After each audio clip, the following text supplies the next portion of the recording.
দশম শ্রেণীর সুপ্রিয় শিক্ষার্থী বন্ধুরা, আজকে আমরা তোমাদের গণিত বইয়ের চতুর্থ অধ্যায় 4.1 অনুশীলনীর প্রমাণ করো 10 নং অঙ্কের সমাধান করব। তো 10 নং অঙ্কের মধ্যে কি আছে দেখো, 2 to the power 2p plus 1 dot 3 to the power 2p plus q dot 5 to the power p plus q dot 6 to the power p divided 3 to the power p minus 2 dot 6 to the power 2p plus 2 dot 10 to the power p dot হচ্ছে তোমার 15 to the power q equal আমাদের half. এইটা আমাদের প্রমাণ করতে হবে, ঠিক আছে। এই 1/2 এটা আমাদের প্রমাণ করতে হবে। তো আমরা কি করব দেখো, আমরা প্রথমে যেহেতু আমাদের এইটা বাইর করতে হবে, হাফটা আমাদের বাইর করতে হবে, তো এটা আমরা নিচে করব। তো সর্বপ্রথম আমরা এটাকে আমরা বাম পক্ষ ধরে দিব, ঠিক আছে। এটাকে আমরা বাম পক্ষ ধরে দিব। তো বাম পক্ষ ধরে নিয়ে এখন কাজ করব আমরা, ঠিক আছে। তাহলে এই অঙ্কটা কিভাবে করতে হবে সেটা তোমরা একটু কল্পনা করো। দেখো, উপরের বেসগুলো চিন্তা ভাবনা করো এবং নিচের বেসগুলো ভিত্তিগুলো চিন্তা ভাবনা করো। উপরের ভিত্তিগুলো কি কি আছে দেখো, 2 3 5 6। নিচের ভিত্তিগুলো কি আছে, 3 6 10 15, ঠিক আছে। তাহলে সবগুলো দেখো আলাদা আলাদা ভিত্তি। তো আলাদা আলাদা ভিত্তি হলে তো আমরা কাজ করতে পারবো না, কিন্তু আমাদের এই জায়গায় দেখো কিছু কিছু ভিত্তি আছে যেগুলো আমাদের ভাঙা যায়। যেমন হচ্ছে 6কে আমরা ভাঙতে পারবো, এই নিচে যে আমাদের 6 আছে এটাকে ভাঙতে পারবো, 10কে ভাঙতে পারবো, 15কে ভাঙতে পারবো। যদি এইগুলোকে আমরা ভাঙি তাহলে আমাদের কি হবে, উপরের কিছু ভিত্তিও আমাদের সেম হবে, নিচেরও আমাদের ভিত্তিগুলো সেম হবে। তাহলে আমাদের অঙ্ক করাটা সুবিধা হবে। তাহলে আমরা ওই কাজটাই করি আগে। যেগুলো সংখ্যাকে ভাঙা যায় সেগুলো ভিত্তিগুলোকে আমরা ভাঙি নিই আগে। তাহলে উপরে 2 to the power 2p plus 1 যেমন আছে তেমন, ডট গুণন 3 2p plus q যেমন আছে তেমন থাকলো, 5p plus q যেমন আছে তেমন থাকলো। এইবার দেখো 6কে ভাঙা যায়। 6কে ভাঙলে আমরা কি পাবো, 2 into 3 যদি আমরা করি 3 দুগুণে 6, আর উপরে আমাদের p যেমন আছে তেমনই থাকলো। আবার ডিভাইডেড দিলাম, দেওয়ার পর দেখো 3 to the power p minus 2 dot, এই দেখো 6কে ভাঙা যায়। 6কে ভাঙা যায় 2 ডট 3কে আমরা যদি 3 দুগুণা 6 এভাবে লিখতে পারি। 2p প্লাস 2 যেমন আছে তেমন। আবার 10কে ভাঙতে পাই, দেখো 10কে আমরা ভাঙলে পাই 2 into 5 যদি আমরা দেই তাহলে হচ্ছে আমাদের 5 দুগুণে 10 p। এবার আমরা 15কে ভাঙতে পারবো। 15কে কত দ্বারা ভাঙা যায়, 15কে ভাঙা যায় হচ্ছে 3.5, ঠিক আছে। 3 5 15, উপরে কিউ আছে, কিউ লিখলাম। তো এখন এই জায়গা থেকে কি লেখা যাবে দেখো, এই জায়গা থেকে কি লেখা যাবে, যেমন আছে তেমনই থাকবে। শুধু এই জাস্ট যেগুলোকে আমরা ভাঙলাম তার উপরে যে আমাদের পাওয়ারগুলো আছে তার সাথে আমরা গুণ দিয়ে দিব। তাহলে আমরা এই জায়গায় করি, যেমন আছে তেমনই থাকবে। 2 to the power 2p plus 1 dot 3 to the power 2p plus q dot 5 to the power p plus q dot 2 এর উপর p আছে 2p দিব, ডট 3 এর উপর p আছে, পাওয়ার আছে আমাদের, তাহলে আমাদের লিখতে পারি হচ্ছে 3p। সেম কাজ নিচেও করি, যেগুলোতে আছে 3 যেমন আছে তেমনই থাকলো, p minus 2 ডট 2 এর উপর দেখো আমাদের 2p plus 2 আছে, তা ওইটা আমরা লিখবো। ডট গুণন দিব, 3 লিখবো, আবার 3 এর উপরও তো ওইটা আছে পাওয়ার, আবার ওইটা লিখলাম। ডট গুণন দিলাম, 2 এর উপর p আছে 2p, 5 এর উপরেও কি আছে, 5 এর উপরেও p আছে, p দিলাম। এবার দেখো আবার ডট গুণন দিলাম, 3 এর উপর q আছে, q লিখলাম, ডট 5 এর উপরেও q আছে, q লিখলাম, ঠিক আছে। তো এখন এই জায়গা থেকে কিভাবে কি লেখা যায় দেখো, মানে এবার দেখো কি কি হচ্ছে। উপরের দেখো, উপরের যে ভিত্তিগুলা 2 3 5 2 3, আবার নিচে দেখো 3 2 3 2 5 3 5, মানে মোটামুটি আমাদের অনেকটা কম হয়ে আসছে আমাদের ভিত্তিগুলা। তো এই জায়গা থেকে আমরা শর্টকাট লিখতে পারি। দেখো 2 ওয়ালা ভিত্তিগুলা, যেগুলাতে আমাদের 2 ভিত্তি আছে, যেগুলা আমাদের 2 ভিত্তি আছে সেগুলা আছে। দেখো এই জায়গায় আরেকটা জিনিস লেখা যায়, এগুলো সবগুলো আমাদের দেখো ডট গুণন আকারে আছে, 2.3.5.2.3 এগুলো আমাদের সবগুলো ডট গুণন আকারে আছে। তো একটা ভিত্তির সাথে যদি আর একটা ভিত্তি যদি গুণ আকারে থাকে তাহলে তাদের পাওয়ারগুলো কি হয়, তাদের পাওয়ারগুলো যোগ হয়। তা আমাদের 2 এর সাথে 2 দেখো এই ভিত্তির সাথে কি এই ভিত্তি মিল নেই, অবশ্যই মিল আছে, তাহলে তাদের পাওয়ারগুলো কি হবে, তাহলে তাদের পাওয়ারগুলো যোগ হবে। ঠিক সেম 3 এর সাথে এই জায়গায় 3 আছে, এই জায়গায় 3 আছে, তাহলে দুইটা ভিত্তি যদি সেম হয় এবং গুণ আকারে থাকে তাহলে তাদের পাওয়ারগুলো যোগ হয়। তো আমরা যোগ করে দিব, সেম কাজগুলো করি ফেলাই। তো আমরা 2 কমন নিলাম দুইটা 2 এর মধ্যে, তারপর এই জায়গায় লিখবো 2p প্লাস 1, ঠিক আছে। আর এই জায়গায় হচ্ছে প্লাস হচ্ছে p আছে, p লিখলাম, ডট গুণন দিলাম, এবার 3 লিখলাম, 3 এর উপর এবার কি আছে, 3 এর উপর 2p প্লাস q, তারপর আমাদের এই জায়গায় কি আছে, প্লাস হচ্ছে p আছে, আবার ডট গুণন দিলাম, 5 লিখলাম, ঠিক আছে। এবার 5 वाला ভিত্তিগুলা p প্লাস q আর আছে আর 9। তো এবার নিচে যেগুলো আছে সেগুলো ক্যালকুলেশন করি।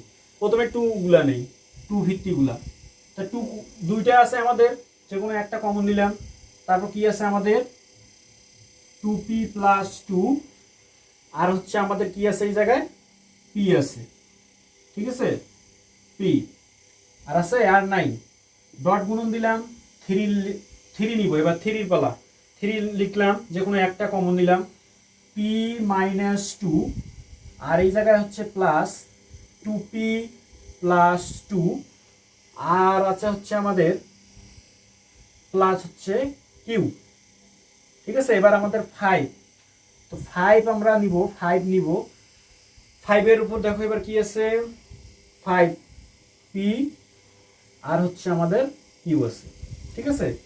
তো p আর এবং q নিলাম।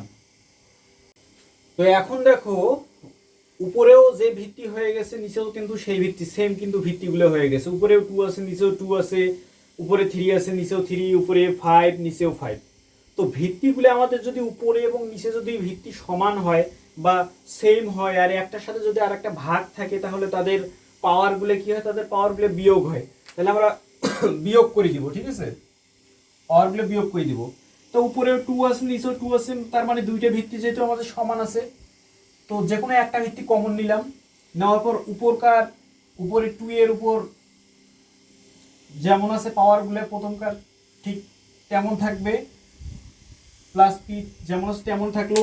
এবার হচ্ছে আমাদের সূত্রের যে আমাদের মাইনাস আছে, ঠিক আছে, যেহেতু আমাদের একটা বেজের সাথে যদি আরেকটা বেজ ভাগ আকারে থাকে এবং বেসগুলো যদি সেম হয়, ঠিক আছে, তাহলে তাতে পাওয়ারগুলো কি হয়, ভাগ থাকলে বিয়োগ হয়। তাহলে আমরা উপরকার যেই 2 এর উপর যেমন পাওয়ারটা যেমন ছিল তেমন লিখলাম, এবার মাইনাস সূত্রের মাইনাস দ্বারা নিচের যে 2টা আমাদের নিচের যে ভিত্তিটা আছে সেই মাইনাস দ্বারা আমাদের এইটা আমাদের ক্যালকুলেশন করতে হবে। তাহলে আমাদের সূত্রের মাইনাস আর এই জায়গার হচ্ছে আমাদের 2p এর সামনে কিছু নেই, মানে মনে মনে প্লাস আছে, সেই মাইনাস আর এই জায়গার প্লাস, তাহলে প্লাসে মাইনাসে মাইনাস 2p, আবার মাইনাস আর এই জায়গার হচ্ছে 2 এর সামনে প্লাস, তাহলে মাইনাসে প্লাসে মাইনাস 2, আবার মাইনাস সূত্রের মাইনাস এবং p এর সামনে যে প্লাস আছে তাহলে প্লাসে মাইনাসে আবার মাইনাস p, ঠিক আছে। এবার উপরেও 3 বেজ আছে, নিচেও 3 বেজ আছে, যে কোনো একটা বেজ আমরা কমন নিলাম, নেওয়ার পর এবার আমরা কি করব, উপরের যে 3 উপরের যে বেসটা আছে তার পাওয়ারগুলো তো সেম থাকবে, তাহলে 2p প্লাস কিউ প্লাস হচ্ছে p যেমন আছে তেমন থাকলো। এবার সূত্রের মাইনাস দ্বারা, ঠিক আছে, একটা বেজের সাথে যদি আরেকটা বেজ ভাগ আকারে থাকে এবং বেসগুলো যদি আমাদের সেম থাকে তাহলে তাদের পাওয়ারগুলো কি হয়, তাদের পাওয়ারগুলো বিয়োগ হয়।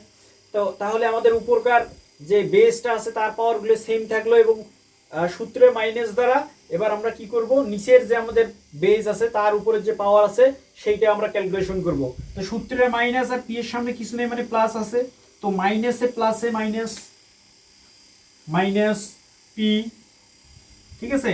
আবার সূত্রের মাইনাসের সাথে 2 এর সামনে মাইনাস আছে, তাহলে মাইনাসে মাইনাসে প্লাস 2, সূত্রের মাইনাস এবং এই 2p এর সামনে প্লাস আছে, তাহলে মাইনাসে প্লাসে মাইনাস 2p, সূত্রের মাইনাস এবং 2 এর সামনে প্লাস আছে, তাহলে মাইনাসে প্লাসে মাইনাস 2, এবং হচ্ছে সূত্রে মাইনাস এবং q এর সামনে প্লাস আছে, তাহলে মাইনাসে প্লাসে মাইনাস কিউ, ডট গুণন দিব, ডট গুণন এই জায়গায় দেই, ডট গুণন দিলাম, আর হচ্ছে 5 বাকি আছে 5 লিখলাম, ঠিক আছে। উপরেও ভিত্তি নিচেও ভিত্তি 5 আছে যেহেতু আমরা 5 লিখলাম, যে কোনো একটা ভিত্তি কমন নিলাম। নেওয়ার পর এবার কি করব, উপরের যে 5 এর পাওয়ারগুলো আছে প্রথমকার পাওয়ার সেম থাকবে, নিচের পাওয়ারগুলো সূত্রের সাথে সূত্রে মাইনাসের সাথে ক্যালকুলেশন হবে। তো সূত্রে মাইনাস আর পি এর সামনে হচ্ছে প্লাস আছে, তো মাইনাসে প্লাসে মাইনাস পি, সূত্রে মাইনাস এবং কিউ এর সাথে কিউ এর সামনে প্লাস আছে, তাহলে মাইনাসে প্লাসে মাইনাস কিউ। আমাদের কিন্তু অলরেডি ক্যালকুলেশন মোটামুটি আমাদের শেষ। এখন দেখো কাটাকাটি যায় কিনা, এই জায়গা থেকে কাটাকাটি যায় কিনা সেটা আমরা এখন দেখব। তো এই জায়গায় দেখো মাইনাস 2p প্লাস 2p কাটাকাটি গেল, ঠিক আছে। মাইনাস পি প্লাস পি কাটাকাটি গেল। মাইনাস 2 থেকে প্লাস 1 যদি আমরা বাদ দেই তাহলে আমাদের থাকে হচ্ছে মাইনাস 1, ঠিক আছে। 2 তো আমাদের ভিত্তি যেমন আছে তেমনই থাকবে, সব কাটাকাটি গেল, শুধু দেখো আমাদের মাইনাস 2 আছে আর প্লাস 1 আছে, তাহলে মাইনাস 2 থেকে যদি আমরা প্লাস 1 যদি বাদ দেই তাহলে এই জায়গাতে থাকে হচ্ছে মাইনাস 1, ঠিক আছে। আর হচ্ছে আমাদের 3 ভিত্তি নিব, আবার 3 ভিত্তি নিব, নেওয়ার পর দেখো এই জায়গায় কাটাকাটি যায় কিনা, প্লাস 2p মাইনাস 2p কাটাকাটি গেল, মাইনাস পি প্লাস পি কাটাকাটি গেল, মাইনাস কিউ প্লাস কিউ কাটাকাটি গেল, প্লাস 2 মাইনাস 2 সব কাটাকাটি গেল, মানে এক কথায় জিরো, ভ্যালু জিরো, তাহলে 3 উপর জিরো। আবার ডট গুণন দিলাম, দেওয়ার পর এবার 5 আছে, সেই 5 ভিত্তিটা আমি লিখলাম, লেখার পর দেখো কাটাকাটি যায়, minus Q plus Q minus P plus P সব কাটাকাটি গেল, তার মানে 5 এর ভ্যালু হচ্ছে জিরো।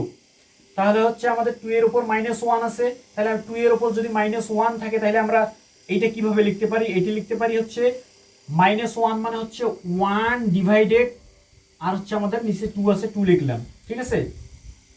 আর হচ্ছে ডট 3 এর উপর জিরো, আমরা সূত্রের মধ্যে পড়ছি কারো উপর যদি জিরো থাকে তাহলে তার মান সর্বদা 1 হয়, তো 3 এর উপর জিরো আছে তার মান 1, 5 এর উপরও তো জিরো আছে তাহলে তার মানও 1, ঠিক আছে। তাহলে আমাদের দেখো হাফের সাথে যদি আমরা সবগুলো 1 গুণ করি তাহলে হাফের সাথে 1 গুণ করলে হাফ এককে হাফ, আবার যদি হাফের সাথে যদি 1 গুণ করি আবার হাফ এককে হাফ, তো এই আমাদের হাফে থাকলো, ঠিক আছে। তাহলে আমাদের কি হলো, এইটা হচ্ছে আমাদের রাইট সাইড, ঠিক আছে। এটা আমাদের প্রমাণিত, ঠিক আছে, প্রুফড লিখবো আমরা।